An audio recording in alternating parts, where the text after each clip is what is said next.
Doing keyword research for your blog post is super important, but how do you actually find keywords that people are searching for? You don't really just want to guess and assume that people are searching for the blog post that you're writing. You want to know through keyword research that you are actually creating blog posts that people want to see. That's why in this video I'm going to be teaching you how to use the free tool called Google Keyword Planner. Now a lot of people have trouble signing up for this one because they sometimes ask for credit card information before you sign up. You do not need to put in any credit card information to actually use Google Keyword Planner. And so I just recently signed up for a new account to kind of refresh my memory on the questions that they ask you. And it turns out that they've changed them because I was able to get into Google Keyword Planner without having to worry about putting any credit card information or anything at all. It seems like they changed this process pretty often. So as of right now, you don't need to put in any credit card information. They won't even ask you about it.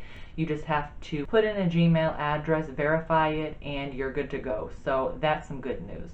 They might change this in the future, but for right now, that is the way to do it. So once you create a Gmail account, if you don't have one, and you actually create a Google Keyword Planner account, you're going to come to this screen that it says, go to Google Keyword Planner. Obviously, you want to click that. And once you click that, you're going to come to a screen that looks like this. You want to go up in the corner and click on the Tools and Settings button. And you will see a section that says Keyword Planner. There's two different things that you can find here. You can either find the search volumes and the forecast, or you can discover new keywords. For this example, we're going to click on Discover New Keywords. And then this is the box that you're going to see where you can type in all of your keywords. So let's say you were going to be doing a blog post on crochet.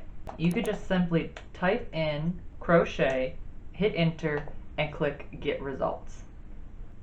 Now you're going to see the keyword that you typed in, and you're going to see a bunch of other keyword ideas that you can use. So there's a lot of information here, and here's a couple things that you want to pay attention to. If you look up here, you're going to see locations. My location is the United States, and my target audience is in the United States, so I'm actually going to keep that as the location that I want Google to check for keywords. If you're somewhere else in the world and you want to look elsewhere, you obviously want to change that. Language, English, of course. Search networks, you can either have them do Google or Google and Google search partners. I'm just going to leave it as Google, and you can also change the date range for your specific keyword. So it's automatically set to the last 12 months. You can have it set to the last 24. You can have it set to all of the things that are available. And you can have it set to just the last month, or you can customize it. I tend to leave mine for the last 12 months. I don't really see a point into going 24 months back because I don't really need to know what was popular 24 months ago. I feel like personally that information is just too old, but I think honestly just leaving it on the 12 months is fine, but of course you can change it if you want. So then you can see the bar that we have actually typed in our keywords, and you can see broaden your search. So you can see that there are other search terms that you can use to kind of get other keywords in them. So needlework, stitch, needlecraft, fiber art, yarn craft. So these are just other search terms that you can use to literally broaden your search, exactly like it says. And if you click on these, they will then show up as your other keywords, and then you can click Get Results, and that will show up as your second keyword in the list that you are providing. And of course, the keywords that they suggest will change based off of how many that you actually have. Now if you look down, you can see the keywords that you've provided, and you can see keyword ideas. There is a lot of information here, so let's go through it.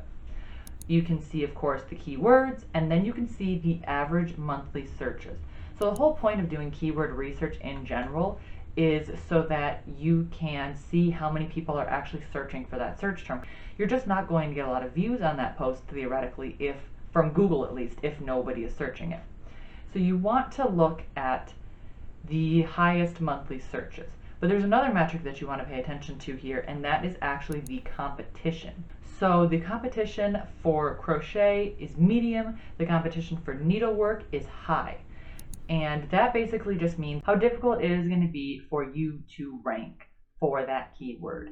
Anytime you have a 1 or 2 keyword search phrase that you're tracking, the likelihood is it's going to be high, because there is 2 different types of keywords really. There is a keyword, which is literally just 1 to 2 keywords, and then there is a keyword phrase, which is like a sentence, something that you would actually type into Google. Nobody is actually going to Google and just specifically typing in crochet.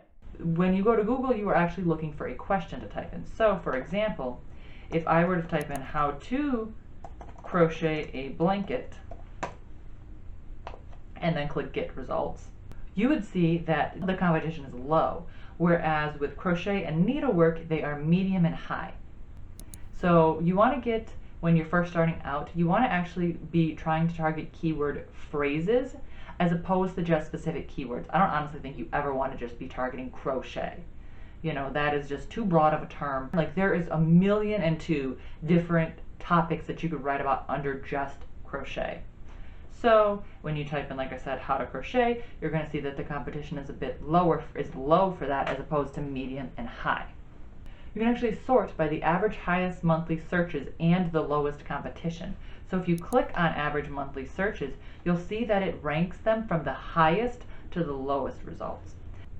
If you click on competition, you can click on it until it says low, and it will give you the lowest keyword phrase, which means would be the easiest to rank for. So for example, here we have Reddit crochet, Reddit, single crochet US. So these are different search terms that you can try to rank for, as opposed to the high ranked keywords. So these are a lot of good blog post ideas. Easy crochet bun hat pattern. So you could create a pattern with a blog post for easy crochet bun hat pattern.